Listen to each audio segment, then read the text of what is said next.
नमस्कार दर्शकों, मैं इशिका आपके लिए लेकर आई हूँ लावण्य स्वास्थ्य, मानवता को रोगों की पीड़ा से मुक्त कराने की राह। और दर्शकों, पिछले एपिसोड में हम चर्चा कर रहे थे कि आखिर ऐसा क्या किया जाए कि आम आदमी को कैंसर जैसा रोग हो ही ना। और आज उसी चर्चा को जारी रखते हुए हम बात करेंगे लावण्य आयुर्वेदिक कायाकल्प अनुसंधान केंद्र के अध्यक्ष श्री अशोक श्रीवास्तव जी से, जो हमारे साथ हमारे स्टूडियो में मौजूद हैं। नमस्कार अशोक जी। नमस्कार इशिका जी। बहुत बहुत स्वागत है आपका हमारे कार्यक्रम में। अशोक जी, कैंसर मरीजों की जो संख्या है, उस संख्या में कुछ ऐसे भी लोग हैं जो ना धूम्रपान करते हैं, ना शराब का सेवन, ना पान मसाला, ना कोई ऐसा फास्ट फूड, ना ही उनके खान पान कुछ ऐसा होता है, फिर भी उन्हें कैंसर जैसा रोग हो जाता है। ऐसे आदमी बहुत दुखी होते हैं क्योंकि इतनी अच्छी आदतें होने के बावजूद भी उनको इतने भयंकर रोग से जूझना पड़ता है। आखिर ऐसा क्यों होता है उनके साथ? इस बारे में हमें और हमारे दर्शकों को बताएं। बहुत अच्छा सवाल किया इशिका जी आपने। इस पे एक चीज को समझने की बात है, वो आम तौर पे जो उनका ज्ञान है, उस ज्ञान के हिसाब से तो वो इस तरीके के प्रिकॉशंस लेते हैं। उनकी लाइफ स्टाइल ऐसी होती है कि जैसे वो पान मसाला आदि नहीं खाते हैं, शराब का सेवन नहीं करते हैं। लेकिन यही एक फैक्टर नहीं होता है, एक कारण नहीं होता है। इसके अलावा भी बहुत से कारण होते हैं। जैसे एक एग्जाम्पल के तौर पे हम आज आपसे जो बताना चाह रहे हैं कि ठंडा पानी, ठंडा गर्म का जो चीज है, जो उष्मा का तालमेल सही नहीं होना, कि हम गर्म खाने के बाद फौरन ठंडा पी ले, इस तरीके की जो चीजें करते हैं, या घृत खाने के बाद हम ठंडे जल का सेवन कर लें, ये सब चीजें का ज्ञान न होने के कारण हम अच्छी चीजें भी खाते हैं। इसीलिए आयुर्वेद में बहुत सी चीजें बताई गई हैं। पूरा एक दिशा निर्देश है कि हम देश को वो रखते हुए, काल को ख्याल में रखते हुए, और हम अन्न विरुद्ध भोजन न करें। इसके लिए हमारे एक महर्षि अग्निवेश थे।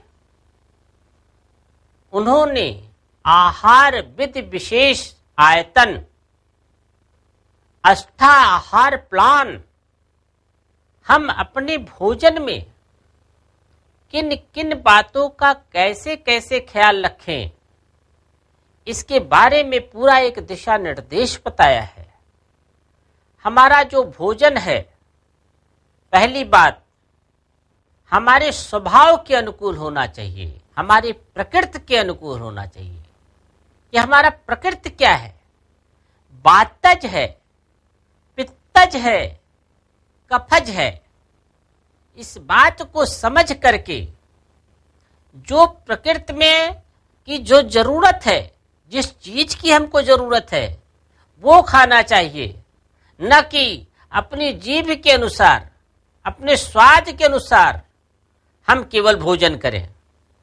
तो प्रकृति का ख्याल रखना बहुत आवश्यक है। पहली बात यह है।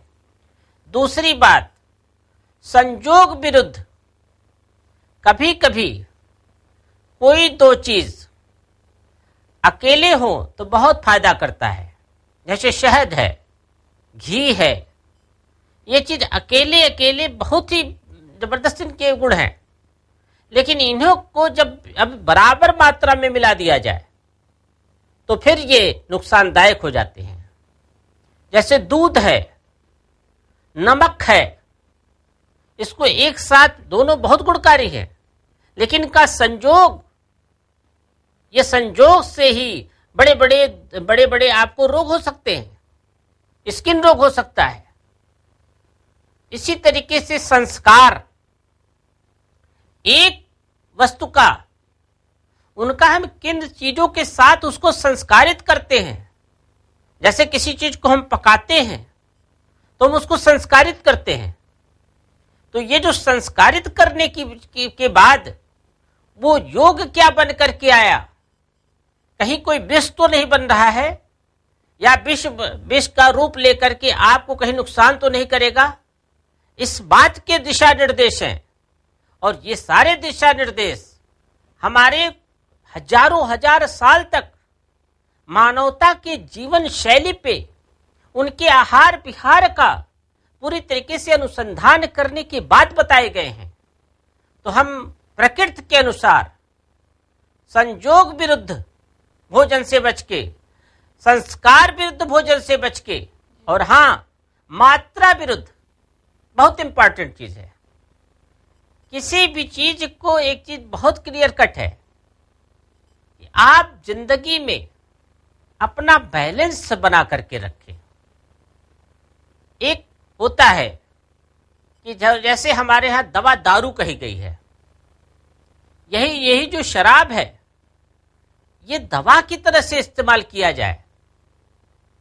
जैसे अपने थकान आज को दूर करने के लिए एक छोटी मात्रा में अगर उसको इस्तेमाल किया जाए तो वो आपके मन को रिलैक्स कर सकता है। लेकिन बॉटल का बॉटल अगर पीना चालू कर दिया जाए तो वही आपके लिए जहर हो सकता है। तो किसी भी चीज का, यानी एक साधारण दवा ही ले लीजिए। कभी कभी सुनने में आता है कि कोई आदमी कोरेक्स ही पी रहा है, कई बोतल कोरेक्स पी रहा है। वही कोरेक्स अगर खांसी आ रही है, आदमी ने पी लिया, एक डोज में पी लिया, तो ये वही चीज उसके लिए फायदेमंद हो गया।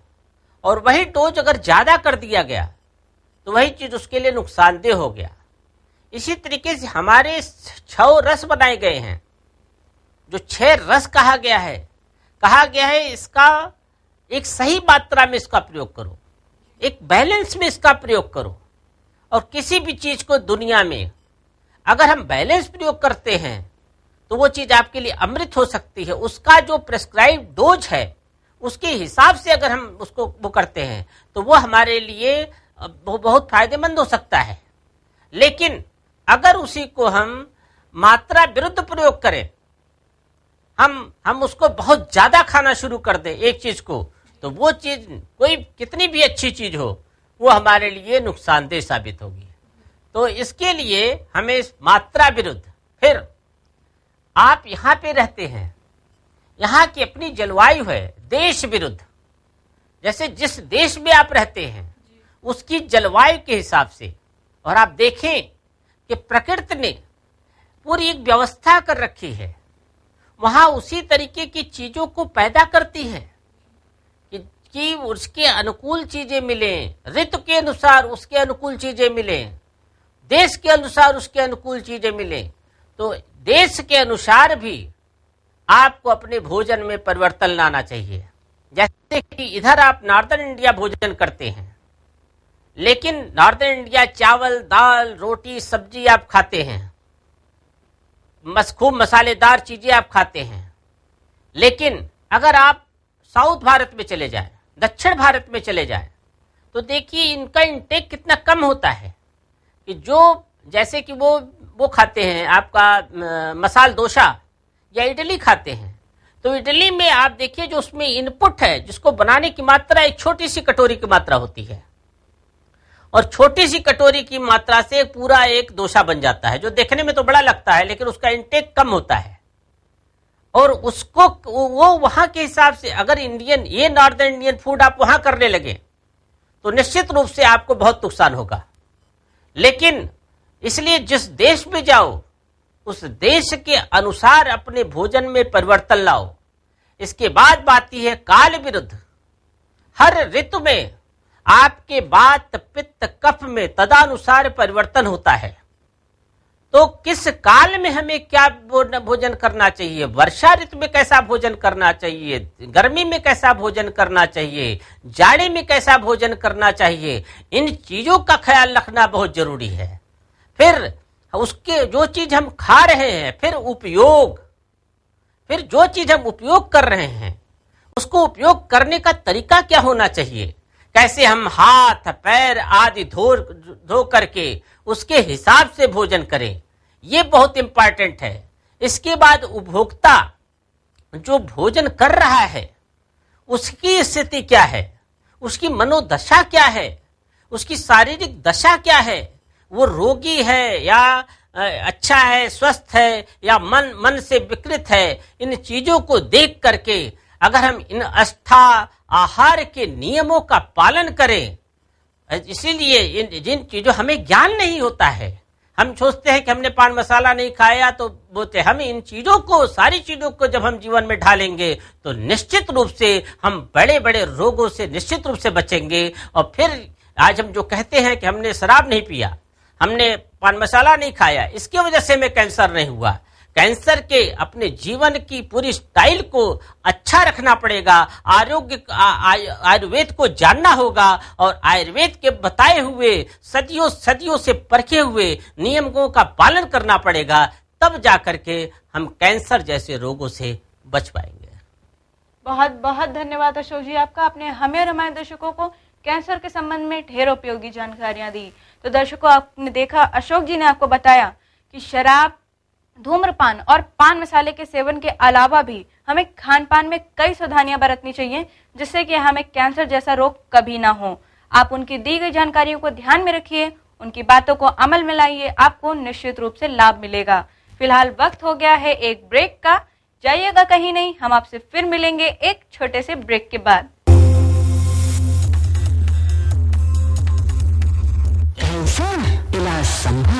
तो आइए दर्शकों, आज हम आपको मिलाएं लावण्य आयुर्वेदिक कायाकल्प अनुसंधान केंद्र के अंतर्गत आए हुए कुछ ऐसे मरीजों से जिनकी दशा बहुत ही विकृत थी, जो कि लास्ट स्टेज के मरीज थे। लेकिन लावण्य आयुर्वेदिक आने के बाद उन्होंने अपना इलाज कराया और उनके अंदर आशा की एक नई किरण जगी और उनके अंदर जो लाभ आए हैं चंद ही दिनों में, वो देखने लायक हैं। आइए सुनते हैं उनकी कहानी, उन्हीं की जबानी। मैंने वेस्ट बंगाल पुरुलिया से आई हूँ। मेरा बहुत पहले तकलीफ हो रहा था, मेरा पेट फूल जा रहा था, तो मैंने सोचा मैंने मोटी हो जा रही हूँ। लेकिन जब वहाँ कंसल्ट किया डॉक्टर के साथ, तब मेरा USG हुआ। फिर उस टाइम पता चला मेरा एसाइटिस हुआ। लेकिन पहले वहाँ ट्रीटमेंट हुआ था ट्यूबरकुलोसिस का। फिर उसका बाद डॉक्टर का जब सेटिस्फाइड नहीं हुआ, उन्होंने कलकत्ता में रेफर किया। फिर कलकत्ता में हम 20 डेज हॉस्पिटल में थे। वहाँ मेरा upper endoscopy, lower endoscopy, USG, CT scan सब कुछ हुआ, तभी भी कुछ नहीं पता चला। उसका बाद जब लेप्रोस्कोपी हुआ है, उसका बाद वहाँ से जो स्पेसिमेन लिया था, वहाँ से बायोप्सी करके पता चला जो मोमेंटम में कैंसर हुआ है। तब वहाँ से हमको रेफ़र किया है टाटा मेमोरियल में। फिर टाटा मेमोरियल में हम लोग 1 महीने दिखाया, वहाँ भी बहुत कुछ परीक्षा हुआ है और वहाँ जो पता चला, वहाँ बोला है एडवांस स्टेज में है, ऑपरेशन करने पड़ेगा। फिर उस टाइम मेरा बहुत ख़राब लग रहा था जो क्या करेंगे सोच के। फिर उसका बाद ऑपरेशन डेट दिया है 84 मेरा था वेटिंग लिस्ट में। उस टाइम हम लोग वहाँ थे। उस टाइम बहुत लोग जो उनके साथ बातचीत करते करते मेरा जो सब सराउंडिंग्स है उसका वहाँ से पता चला है ये लावण्य ज्योति एक हॉस्पिटल है और यहाँ से बहुत मरीज लोग लावण्य आयुर्वेदिक हॉस्पिटल यहाँ का पता चला। मेरा सब फ्रेंड सर्कल से, मेरा रिलेटिव से, जो यहाँ से बहुत सारे लोग कैंसर होके यहाँ से अच्छा होके चले गए। यहाँ के ब्लड कैंसर भी यहाँ से अच्छा होके चले गया। उस टाइम हम लोग डिसीजन लिया है कि हम वहीं पे जाएंगे एवं वहीं पे हम ट्रीटमेंट कराएंगे और मेरा पूरा विश्वास के साथ यहाँ आए हैं। पहला दिन मेरा यहाँ वेट भी बहुत ज़्यादा था, आज 8 दिन हो चल रहा है, तो 8 दिन में मेरा पेट भी बहुत कमा है। मैं पहले से बहुत बेटर महसूस कर रही हूँ और यहाँ का जो सब डॉक्टर साहब है, नर्सिंग स्टाफ है, जो सब लोग बहुत अच्छा से यहाँ देखभाल करते हैं। डॉक्टर शर्मा हैं, श्रीवास्तव जी हैं, सब लोग बहुत प्यार से मीठे से बात करते हैं। सब कुछ हर टाइम जानना चाहते हैं क्या हुआ है, क्या परेशानी है, सब कुछ यहाँ बहुत अच्छा है। इसीलिए हम बोलने चाहते हैं जो हम लोग का जितना भाई बहन है जो इस रोग से परेशानी में है, उस लोगों ने टाइम वेस्ट एवं मनी वेस्ट ना करके यहाँ खोज करके जल्दी से यहाँ चले आइए और यहाँ से सुस्त होकर फिर अपना जीवन बिताए।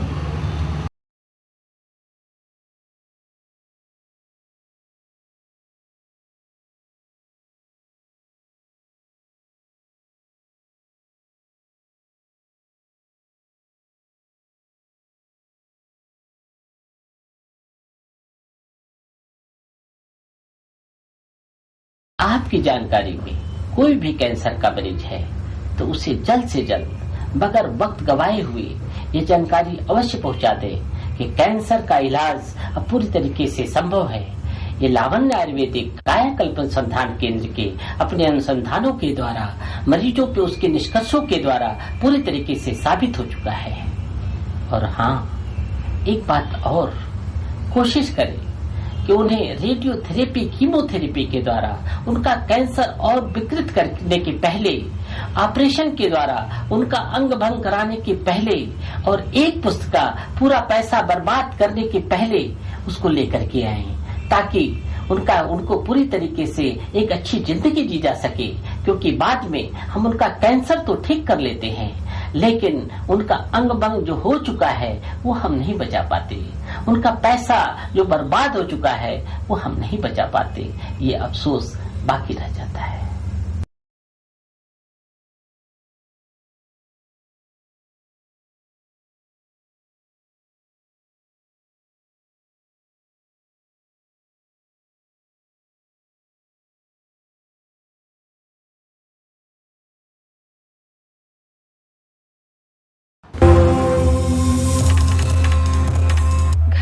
मस्जिद है बहुत दूर, चलो यूं कर लें किसी रोते हुए इंसान को हंसाया जाए।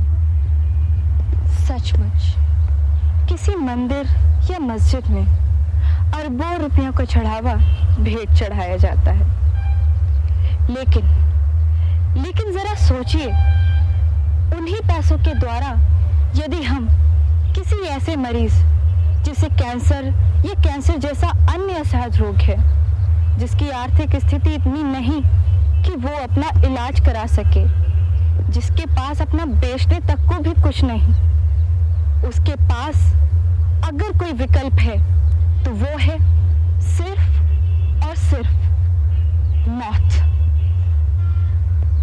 क्या आप किसी ऐसे कैंसर मरीज की सहायता करना चाहते हैं? किसी ऐसे कैंसर मरीज को बचाकर उसके बच्चों को अनाथ होने से बचाना चाहते हैं? क्या जिसने जीवन जीने की उम्मीद छोड़ दी हो उसे नया जीवन प्रदान करना चाहते हैं? क्या एक दर्द से तड़पते, छटपटाते हुए चेहरे पर मुस्कुराहट लाना चाहते हैं? यदि हाँ, तो किसी दीनहीन कैंसर मरीज को गोद ले लें और पूर्ण रूप से ना सही तो आंशिक रूप से ही, परंतु सहायता अवश्य करें, क्योंकि बूंद बूंद से ही समुद्र भरता है। और यकीन मानिए, ऐसा करके आपको जो दुआ मिलेगी उसके द्वारा आप पुण्य के भागीदार बनेंगे। यह कार्य सैकड़ों तीर्थों में तीर्थ से उच्च है। यह एक यज्ञ है कैंसर से विश्व को मुक्त कराने का। कैंसर का ये इलाज रत्नों, धातुओं, सोने, हीरे व चांदी जैसी बहुमूल्य औषधियों के कारण थोड़ा महंगा है, अतः गरीब आदमी के लिए यह मुमकिन नहीं कि वो ये इलाज का खर्च वहन कर सके। आपसे सविनय निवेदन है कि आप इस यज्ञ में अपनी आहुति अवश्य प्रदान करें।